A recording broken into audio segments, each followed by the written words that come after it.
तो हमारा जो सोलर सिस्टम है उसका 99% जो मैस है वो अकेला सिर्फ सन ही ले लेता है, और इतना पावरफुल होने की वजह से इसकी कुछ प्रॉपर्टीज़ तो यार बतानी बनती ही हैं।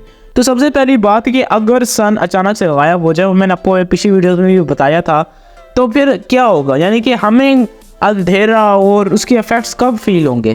अब मज़े की बात है कि जो लाइट की स्पीड है उसके अकॉर्डिंग जो है वो लाइट हम तक 8 मिनट तक पहुंचती रहेगी, यानी 8 मिनट बाद ही हमें पता चलेगा कि हमारे सोलर सिस्टम से सन गायब हो गया है।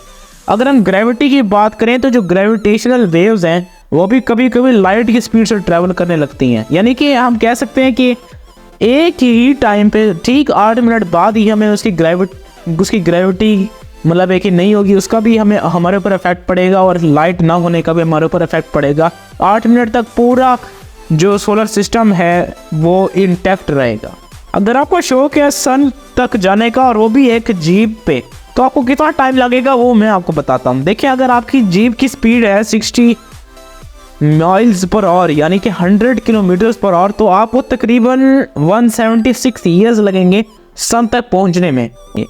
अब किसी भी स्टार या किसी भी ऐसी शाइनिंग या लुमिनस बॉडी की जो चमकने की यानी जो शाइन है उसको हम मेजर कर सकते हैं, और अगर हम सन को मेजर करें तो इसकी जो ये इतना ज़्यादा लुमिनस है कि आप इसके अंदर डायरेक्ट नहीं देख सकते। अभी आप क्योंकि अर्थ के ऊपर बैठे हैं तो आपको कोई इतना ज़्यादा इफेक्ट नहीं होगा, लेकिन अगर आप स्पेस में चले जाइए और वहाँ से सन को डायरेक्ट देखेंगे तो आपकी आंखें कुछ ही सेकंड में बिल्कुल अंधी हो जाएंगी।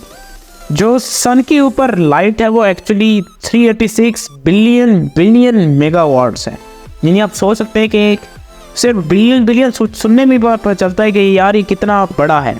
अब लाइट्स को और शाइन को और मतलब एक चमकने की एबिलिटी को छोड़कर अगर हम सोलर फ्लेयर्स को देखें, यानी जो धमाके हो रहे हैं सन के ऊपर, तो वो कितने पावरफुल हैं।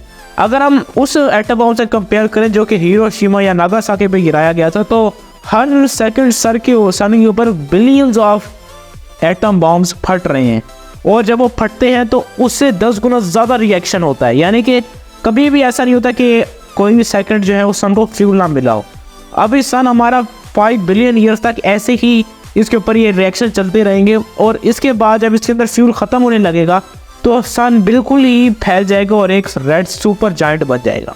ये इतना बड़ा हो जाएगा कि ये मरकरी, वीनस और अर्थ प्लैनेट्स को तो अपने अंदर ही निकल लेगा, और इस तकरीबन इसी शेप में 500 मिलियन ईयर्स तक और रहेगा। उसके बाद जब इसकी फटने की बारी आएगी तो अचानक से एक बहुत बड़ा क्रैश होगा, यानी कि जो आउटर लेयर्स होंगी उसका प्रेशर इनर लेयर्स बर्दाश्त नहीं कर सकेंगी और अचानक से फट जाएगा। अब क्योंकि सन हमारा एक हाई डेंसिटी स्टार नहीं है, हाई मैस स्टार नहीं है, तो ये ब्लैक होल या न्यूट्रॉन स्टार बनना इसका बहुत ही मुश्किल है। ये डायरेक्ट ब्लैक ड्वार्फ बनेगा और उसके बाद वाइट ड्वार्फ बनेगा। सन का कोर ही एक्चुअली सबसे ज़्यादा गर्म कहा जाता है। जो सन का कोर है वो एक्चुअली बहुत ज़्यादा डेंस है। अगर हम वाटर की डेंसिटी से कंपेयर करें सन के कोर की डेंसिटी को, तो ये वाटर की डेंसिटी से तकरीबन 150 टाइम्स ज़्यादा डेंस है। अब मैंने वाटर की एग्जांपल इसलिए लिया क्योंकि आप सब वाटर को देख सकते हैं और आप सब उसकी डेंसिटी से भी वाकिफ़ हैं, इसकी वजह से सबसे अच्छी एग्जांपल होगी कंपेयर करने के लिए। तो सोलर सिस्टम है वो सन के इर्द गिर्द तो मूव करता ही है, जितनी भी प्लैनेट्स हैं, लेकिन सन किसके इर्द गिर्द मूव करता है।